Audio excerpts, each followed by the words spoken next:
Joel Embiid ng bully ng security personnel sa New York.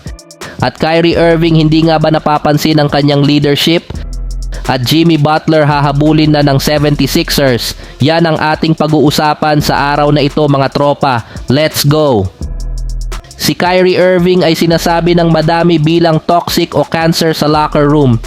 Tinawag siya na immature nang humingi siya ng trade sa Cavs at ayaw niyang maging number 2 behind LeBron James. Pumalpak siya sa Celtics at ganun din sa Brooklyn Nets.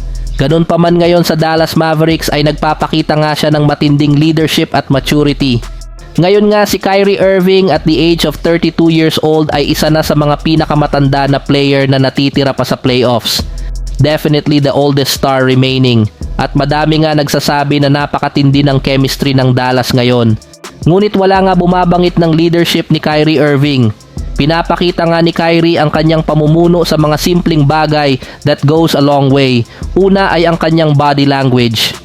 Hindi mo nga siya makikita na pinanghihinaan ng loob. Kahit malaki na ang lamang ng kalaban ay very positive pa din siya. Ayon nga kay Doncic ay talagang positive energy lang ang dala nito at not even a single second na may dala itong negative energy.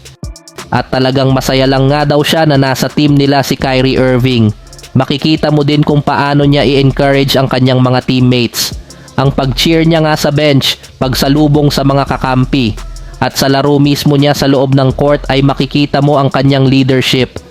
Kung mapapansin nyo nga ngayong playoffs ay palaging slow start siya sa first half at pinapabuelo niya si Luka Doncic habang sa second half naman ay palagi siyang nagliliyab. Mas inuuna niya nga na maging komportable ang kanyang mga teammates at gagawa siya ng puntos kapag may magandang rhythm na din ang kanyang mga teammates. Hindi niya nga binago ang style of play ni Doncic bagkus humanap siya ng paraan kung paano mag-coexist dito. Kaya naman madalas nga ay fast start si Luka Doncic. Makikita mo nga sa kanya na madalas magkaroon ng big first half at dahil dyan, automatic ang adjustment ng kabilang team sa second half ay ang i-double team si Luka Doncic. At dito na nga gagawa si Kyrie Irving na magkakasunod na puntos at ito ang dahilan kung bakit very successful ang Dallas sa mga game this season. Hindi nga sila yung typical scoring duo ng my turn, your turn sa bawat position. Bagkos first half, second half nga sila nagpapalitan ng takeover mode. Sa palagay nyo ba ay kakayanin ng Dallas na makabalik sa West Finals ngayong playoffs?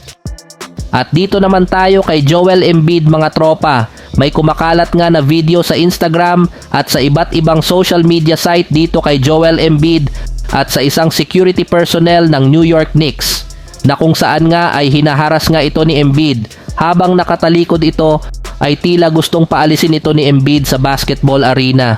Madami naman ang nagalit na fans ng New York Knicks dahil sa ginawa nito ni Embiid. Nakarma nga daw ito kaya natalo daw ito sa kamay ng New York Knicks.